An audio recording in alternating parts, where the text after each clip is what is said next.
ਇੱਕ ਬਹੁਤ ਹੀ ਇਮਾਨਦਾਰ ਅਤੇ ਸੱਚੀ ਸੁੱਚੀ ਸ਼ਖਸੀਅਤ ਦੇ ਮਾਲਕ ਡਾਕਟਰ ਸੁਸ਼ਮਾ ਰਾਣੀ ਜੀ ਪਿਛਲੇ ਦਿਨੀ ਆਪਣੇ ਸਵਾਸਾਂ ਦੀ ਪੂੰਜੀ ਨੂੰ ਖਰਚਦੇ ਹੋਏ ਪਰਮਾਤਮਾ ਦੇ ਚਰਨਾਂ ਵਿੱਚ ਜਾ ਬਿਰਾਜੇ। ਉਹਨਾਂ ਦੀ ਯਾਦ ਵਿੱਚ ਇੱਕ ਧਾਰਮਿਕ ਸਮਾਗਮ ਦਾ ਆਯੋਜਨ ਉਹਨਾਂ ਦੇ ਸਮੂਹ ਪਰਿਵਾਰ ਵੱਲੋਂ ਕਮਿਊਨਿਟੀ ਸੈਂਟਰ ਨੇੜੇ ਸਰਵਿਸ ਕਲੱਬ ਹੁਸ਼ਿਆਰਪੁਰ ਵਿਖੇ ਕਰਵਾਇਆ ਗਿਆ, ਜਿਸ ਵਿੱਚ ਪੰਡਤ ਜੀ ਵੱਲੋਂ ਜੀਵਨ ਅਤੇ ਮੌਤ ਦੀਆਂ ਸੱਚਾਈਆਂ ਬਾਰੇ ਚਾਨਣਾ ਪਾਇਆ ਅਤੇ ਸਭ ਸੰਗਤਾਂ ਨੂੰ ਉਸ ਪਿਤਾ ਪਰਮਾਤਮਾ ਦੇ ਦਰਸਾਏ ਮਾਰਗ ਤੇ ਚੱਲਣ ਦੀ ਸਿੱਖਿਆ ਦਿੱਤੀ। ਡਾਕਟਰ ਸੁਸ਼ਮਾ ਜੀ ਹੁਣਾਂ ਨੇ ਆਪਣਾ ਸਮੁੱਚਾ ਜੀਵਨ ਪਰਮਾਤਮਾ ਦੇ ਲੜ ਲੱਗ ਕੇ ਬਸਰ ਕੀਤਾ। ਆਪ ਜੀ ਬਹੁਤ ਹੀ ਪੜ੍ਹੇ ਲਿਖੇ, ਸੰਸਕਾਰੀ ਅਤੇ ਹੋਣਹਾਰ ਪ੍ਰਤਿਭਾ ਦੇ ਮਾਲਕ ਸਨ। ਪਰਮਾਤਮਾ ਦੇ ਘਰ ਪ੍ਰਤੀ ਸੱਚੇ ਸ਼ਰਧਾਵਾਨ ਸਨ।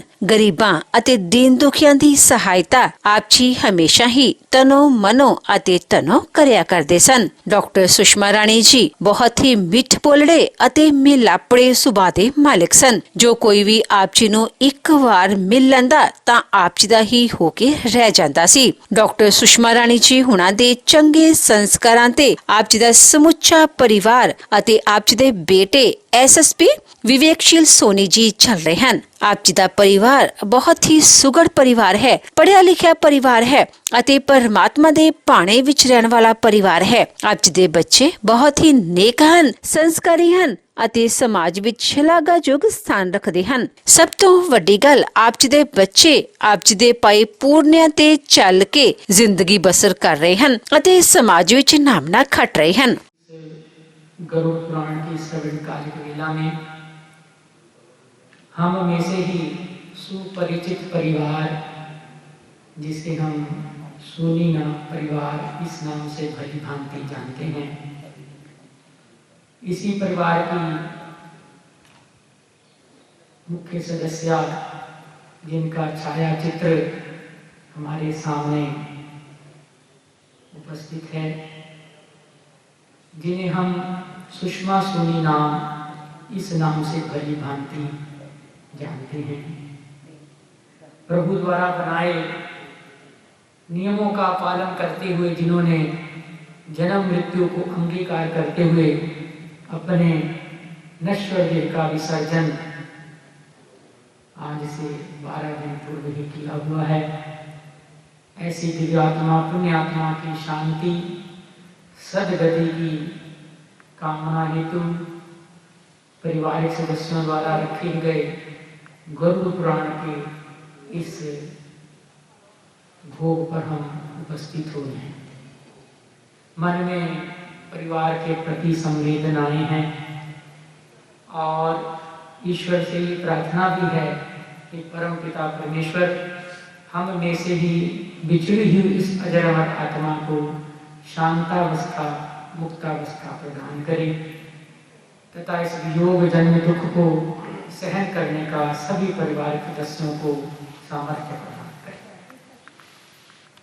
तो चतुर्दिन से ही इनके घर पे गरुड़ पुराण का पारायण चल रहा था। इसी संदर्भ में आज हम यहाँ पर गरुड़ पुराण के 16वें अध्याय का श्रवण करेंगे। कदाचित वायु को बांधना संभव हो सकता है, आकाश को खंड खंड किया जा सकता है, तरंगों के गुल्फन की कल्पना संभव है, परंतु आयु के शाश्वत होने की आस्था कदापि संभव नहीं। जिस काल के द्वारा पृथ्वी जल जाती है, पर्वत चूर चूर हो जाता है, सागर का जल सूख जाता है, उस काल से मनुष्य की रक्षा करने वाला कोई नहीं। मेरे पुत्र, मेरी पत्नी, मेरा धन, मेरे बांधव, इस प्रकार मैं कहते हुए मनुष्य रूपी बकरे को हठ पूर्वक काल की भेड़ियां मार देता है। मैंने कार्य कर लिया है, मैंने कार्य करना है, दूसरा कार्य करना अभी कुछ बाकी है, इस प्रकार की इच्छा से युक्त मनुष्य को यमराज अपने वश में कर लेते हैं।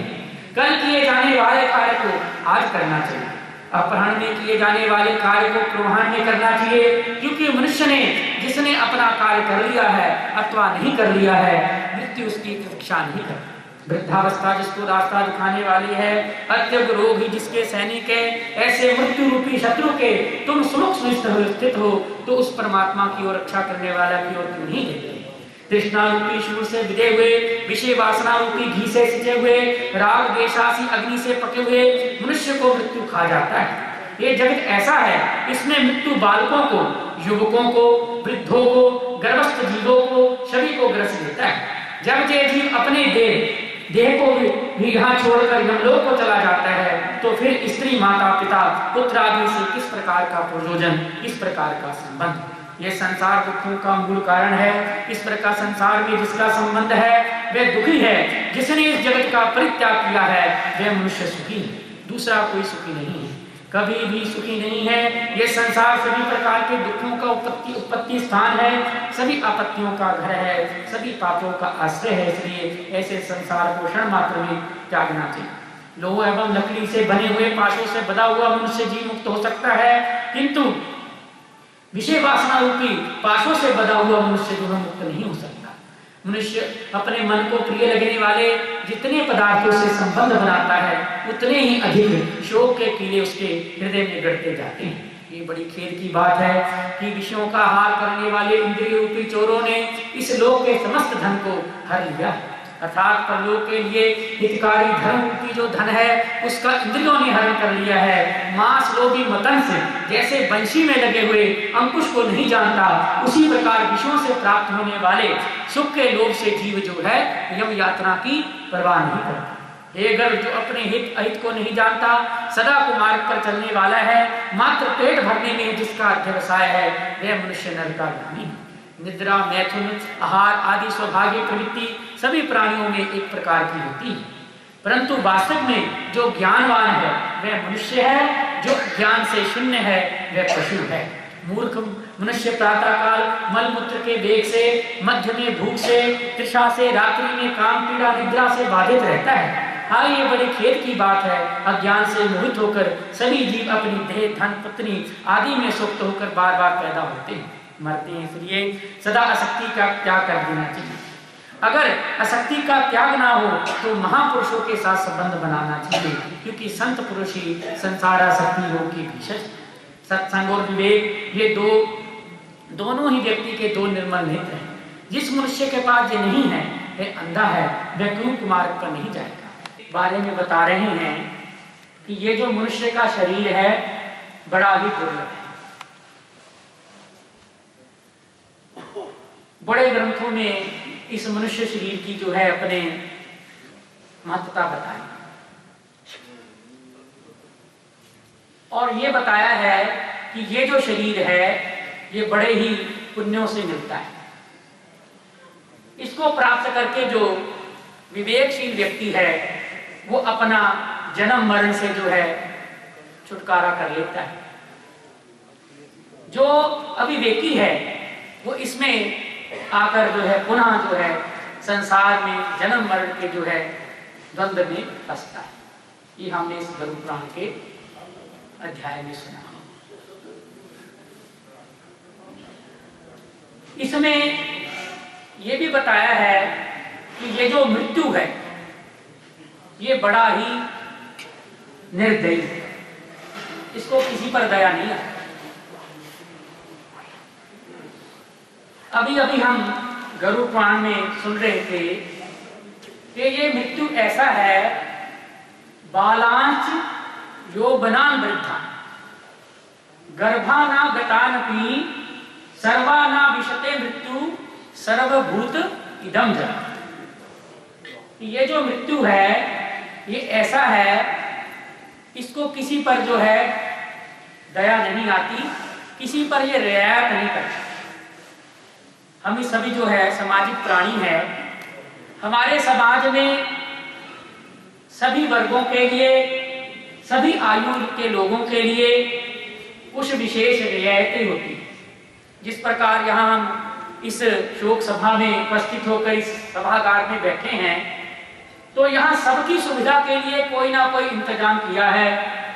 जो थोड़ा चलने फिरने में असमर्थ हैं, जिनके पैरों में, घुटनों में कुछ तकलीफ है, उनके बैठने के लिए कुर्सियां लगाई हैं। जो कुछ शारीरिक रूप से समर्थ हैं वे नीचे बैठे हैं। इस प्रकार की सुविधाएं हर एक जगह पर होती हैं। हमारे यहाँ वृद्धों के लिए, छोटे बच्चों के लिए, विशेषता महिलाओं के लिए कुछ जो है सुविधाएं रखी होती हैं, कुछ रियायतें रखी होती हैं। परंतु ये जो मृत्यु है, ये जिसको ग्रसता है, ये नहीं देख रहा कि मैं जिसको ग्रस रहा हूं ये कैसा है।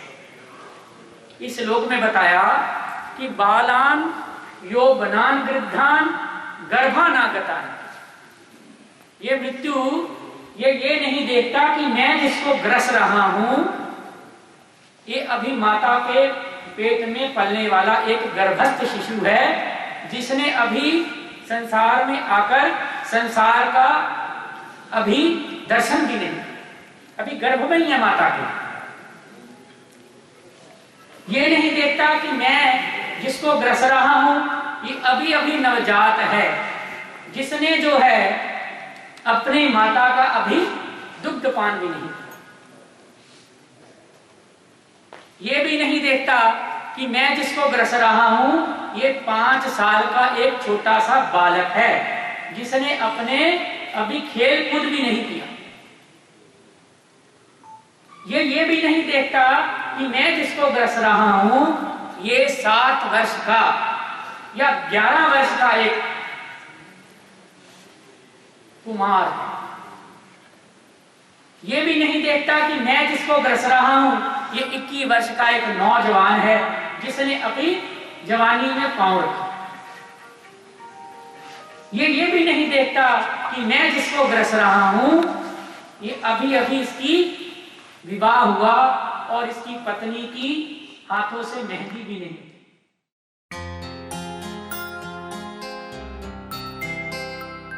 रहती है तेरी खुशबू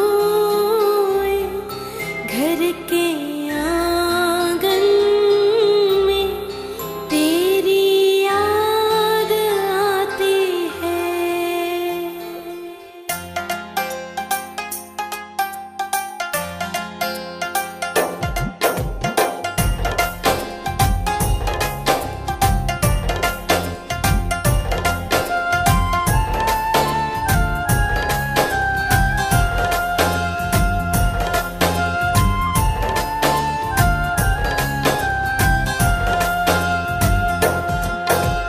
हमसे दूर जाके हम सबको रुला के, तुझको क्या मिला है तेरी याद आती है।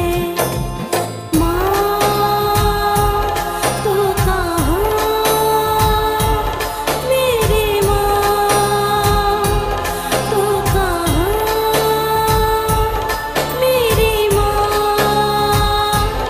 मेरी माँ, मेरे खुदा माँ मेरी लौटा, मेरे खुदा माँ मेरी लौटा।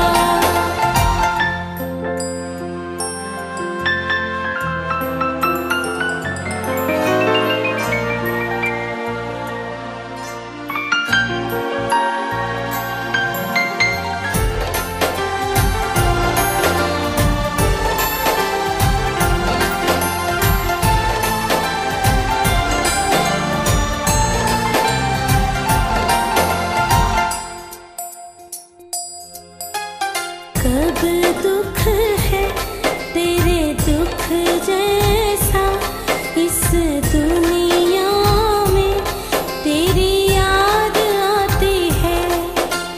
तेरा मुस्कुराना, हाथों से खिलाना, प्यार से सुलाना, तेरी याद आती है। माँ तू कहाँ, मेरी माँ तू कहाँ, मेरी माँ, मेरी माँ, मेरे खुदा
सभा में उपस्थित देवियों और सज्जनों, आज हम प्रिंसिपल डॉक्टर सुषमा सोनी जी को अंतिम विदाई देने और उन्हें श्रद्धांजलि अर्पित करने के लिए हाजिर हुए हैं।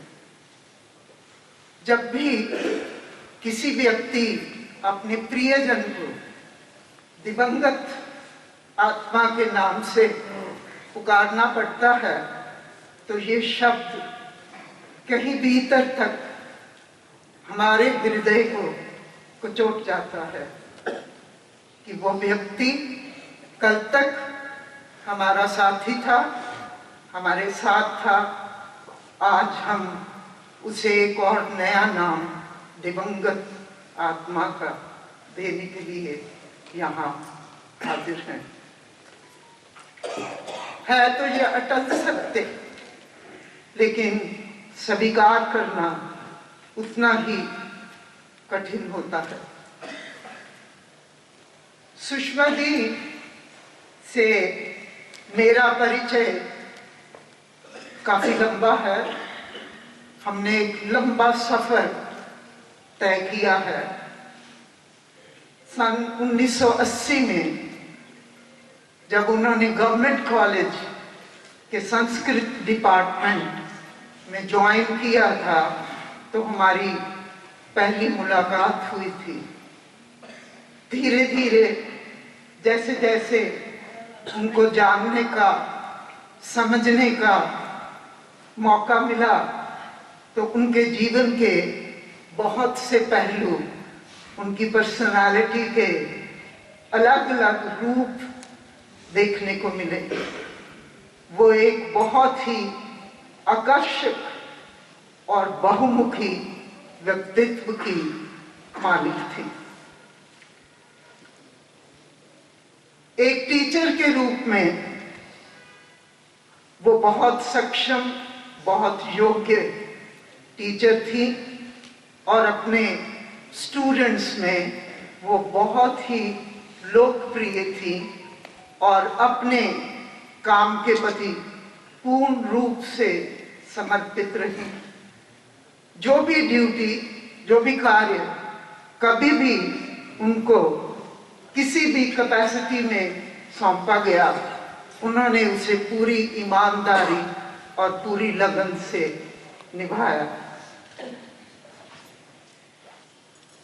वो न केवल एक अच्छी टीचर थी, न केवल एक अच्छी साथी थी, लेकिन जब हम उनके व्यक्तिगत जीवन की ओर झांकते हैं, मैं देखती हूँ तो वो एक सबसे पहले अच्छी पत्नी थी जो अपने जीवन साथी के साथ कंधे से कंधा मिला करके हर क्षेत्र में उनके साथ खड़ी रही, एक मजबूत स्तंभ की तरह। और हर दुख सुख उन्होंने उनके साथ साझा किया। सुषमा जी का दूसरा रूप जब मेरे सामने आया, मां का रूप, तो वो मुझे कुछ आम माँओं से अलग दिखी, जो अपने परिवार और अपने बच्चों को पूरी तरह से समर्पित थी। उनके लिए जिंदगी में हर व्यक्ति की कुछ प्रायोरिटीज होती हैं जिनको वो सबसे ज्यादा अहमियत देते हैं। सुषमा जी के लिए परिवार और उनके बच्चे जो हैं वो प्रायोरिटी थे।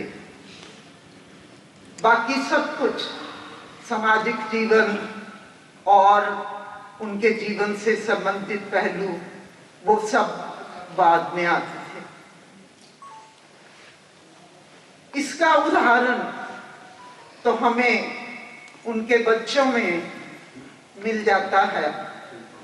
जिस ढंग से उन्होंने अपने बच्चों की परवरिश की, अपनी बेटी को उन्होंने न केवल घर के कामकाज में दक्ष किया, लेकिन घर में बिठा करके, उनको गाइड करके ग्रेजुएशन की शिक्षा दिलाई। ये सुषमा ही सोच सकती थी कि बेटी को कैसे आत्मनिर्भर इस दिशा में भी बनाया जा सकता है। उनका बेटा विवेकशील आज जिस पद पर आसीन है, उसमें उनकी मेहनत, उनकी इंटेलिजेंस, उनकी बुद्धिमत्ता तो है ही, लेकिन इसमें उनकी माँ की तपस्या बहुत ज्यादा है। वो माँ जिसने रात रात भर अपने बेटे के साथ मिल करके उनको इस मुकाम तक पहुंचाने में सहायता की। उन्होंने उस विषयों का ज्ञान भी अर्जित किया जो विषय वो स्वयं न कभी पढ़ी थी न जानती थी, पर क्योंकि उनके बेटे को वो विषय उनकी सहायता कर सकते थे, उसको आगे पहुंचाने में और योगदान दे सकते थे, तो उन्होंने उन अलग अलग विषयों की जानकारी इकट्ठी की and then she pass those to the son कि वो अपने लक्ष्य को, अपने एम को जो है वो प्राप्त कर सके। और ये काम सुषमा जैसी माँ ही कर सकती है। आम माँ के लिए ये शायद संभव नहीं होता। आज उनका बेटा जिस बुलंदी पर है और वो इससे आगे और भी ऊंचाइयों के शिखर तक पहुंचेंगे, उसका आधार उनकी माँ की तपस्या ही है। वो इस परिवार की धुरी थी जिसके इर्द गिर्द ये सारा परिवार चल रहा था। परिवार से बाहर वो बहुत अच्छी एक मित्र भी थी, बड़ी सूझवान, समझदार, सहनशील, मितभाषी, जो अपने सुलझे हुए सुझावों से अपने साथियों, अपने मित्रों को किसी भी समय सहायता देने के लिए तत्पर रहा करती थी। सबसे बढ़कर वो एक अच्छी इंसान थी, जो कि आज के युग में देखने को कम ही मिलते हैं। बहुत ही कम मीठा, नाप तोल कर बोलने वाली शांतमय शख्सियत। मैंने इतने वर्षों के संबंध में उन्हें कभी भी हफड़ा दफड़ी में, तेजी से, जल्दबाजी से, उत्तेजना से करते हुए या कुछ कहते हुए नहीं सुना। वो हर चीज को अच्छे से समझकर तभी उसके लिए अपने विचार रखती थी, तभी वो आगे जो है वो कदम बनाती थी। लेकिन न जाने क्यों जाने में उन्होंने इतनी जल्दबाजी की। आज से 3 महीने पहले तक वो बिल्कुल स्वस्थ थी, ठीक दिख रही थी। हम आम तौर पर जल्दी जल्दी मिलते रहते थे, कुछ दिन पहले मिले भी थे। फिर अचानक एक फोन से कहा गया, उन्होंने कहा कि मेरी तबीयत ठीक नहीं है, वायरल है, चिकनगुनिया है। मैं भी उन्हीं दिनों इसी समस्या से जूझ रही थी, तो वो कुछ मुझे डिप्रेस्ड लगी। मैंने कहा कोई बात नहीं, मैं भी हूँ, मैं भी इसी में सफर कर रही हूँ, आप जल्दी स्वस्थ हो जाएंगे। लेकिन फिर दिन जैसे बीतते चले गए, एक के बाद दूसरी खबर, एक के बाद दूसरी खबर आती चली गई, जिससे लगा कि उनके जीवन का सफर इतना छोटा क्यों हो रहा है और इतनी जल्दी क्यों जा खत्म हो रहा है, और वो इस थोड़े से समय में इतना कष्ट, शारीरिक कष्ट सह करके हम सबको अलविदा कह करके चली गई। मुझे एक पंक्ति याद आती है, आप जैसे गए ऐसे तो कोई जाता नहीं। सुषमा जी, आज तक हम इस बात से स्वयं को रिकंसाइल नहीं कर पा रहे हैं कि आप ऐसे कैसे चली गई, क्यों चली गई, और इसके पीछे ऐसा क्या हुआ कि ये सब कुछ इतनी जल्दी थोड़े से दिनों में निपट गया। पर जैसा मैंने शुरू में कहा, ये अटल सत्य है, तो इसे स्वीकार तो करना ही पड़ेगा। करेंगे भी, चाहे उसको करने में कुछ समय लगेगा, पर इसके सिवाय हमारे पास और कोई ऑप्शन और कोई चारा भी नहीं है। मैं अपनी और आप सबकी तरफ से उनके चरणों में, उनकी याद में श्रद्धा के सुमन अर्पित करती हूँ और परमपिता परमेश्वर से प्रार्थना करती हूँ कि वो उनको अपने चरणों में निवास प्रदान करें। और वो ध्रुव सत्य है और वो सभी लोग जानते हैं। अगर कुछ सत्य है तो मृत्यु है। इस संसार में किसी ने जन्म लिया है, इस संसार में किसी की उत्पत्ति हुई है, इस संसार में कोई प्रवेश है, तो वो काल के मुख से बहुत दूर नहीं है। काले क्रमेण जगतस्त प्रवर्तमान, ये काल का चक्कर है, जहां से शुरू होता है और वहीं आकर समाप्त हो जाता है। इस संसार में इस शरीर को नश्वर कहा गया है, और नश्वर वो है, वेद वेदांत बोलते हैं, ऋषि मुनियों ने कहा है, तपस्वियों ने कहा है, ग्रंथों ने कहा है कि नश्वरता केवल उसकी है जिसके विचार मरेंगे। नश्वरता उनकी है जिनका कोई संस्कार ना, किसी चीज की भागीदारी अगर हमने नहीं की तो कहता नश्वरता उसकी है।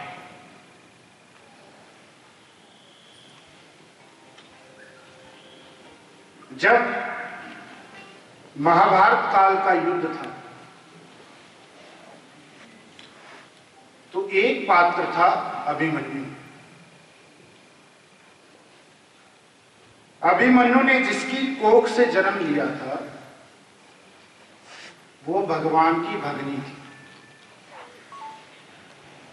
भगवान की बहन होने का सौभाग्य उसे प्राप्त था।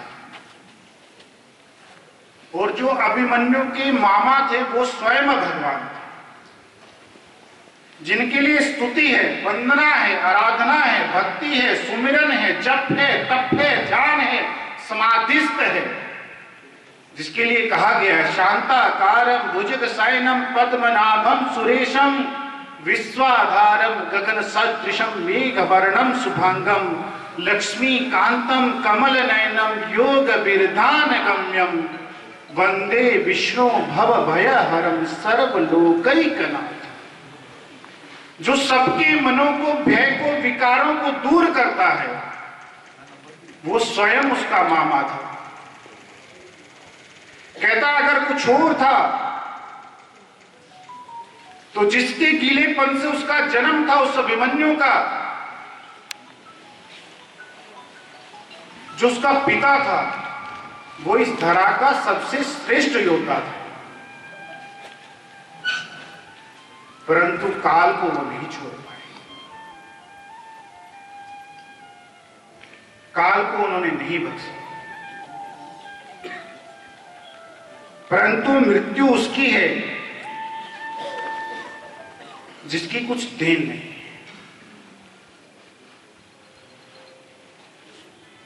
जिसने इतने अच्छे संस्कार दे दिए, जिसने इतना अच्छा एक सोनी परिवार को परिवार बना दिया। जब घर में विवाह करा के आई तो एक व्यक्ति के अपने माता पिता के छोड़कर किसी के साथ संग,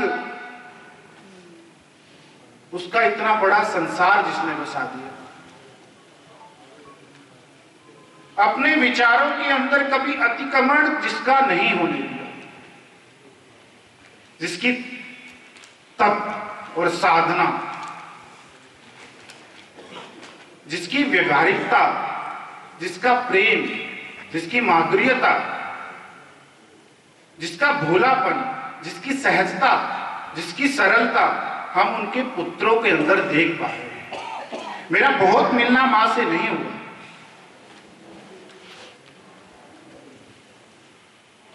तो आता है राजा जनक ने एक स्वप्न देखा और सपने में राजा जनक देखते हैं कि उस दिन वो राजा नहीं और एक दिन भिक्षुक बने, केवल स्वप्न में। तो वो स्वप्न उनको दिखाई जब दिया और एक पल के लिए वो सपने में क्या देखते हैं राजा जनक कि वो भिक्षुक बने, वो भिखारी बन गए। और भिखारी भी कैसे, जो मांगने से कुछ नहीं दिख रहा, उस भिखारी को जिसको मांगने से कुछ प्राप्त नहीं हो। तो एक गली में जाते हैं और उसमें से एक कोई महिला कुछ बासी, बहुत पुराना, जैसे अभी आचार्यवर ने बताया है कि जो शरीर की पुष्टि ना कर पाए, जो कलमश हो, जो बासी हो, जो ताज्य हो, जो ग्रहण योग्य करने योग्य नहीं हो, तो वो राजा जनक को दिखाई देता है। राजा जनक क्या देखते हैं कि महिला कुछ पुरानी सब्जी, अनाज को कुछ बाहर डाल रही है, जो जीव जंतुओं के लिए है, और राजा जनक उसे भी लेना चाहते हैं, राजा जनक उसे ग्रहण करना चाहते हैं। परंतु इतनी देर में बहुत सारे स्वान आते हैं, बहुत सारे कुत्ते आते हैं और उस अन्न पर वो झपट पड़ते हैं और राजा जनक के हाथ में।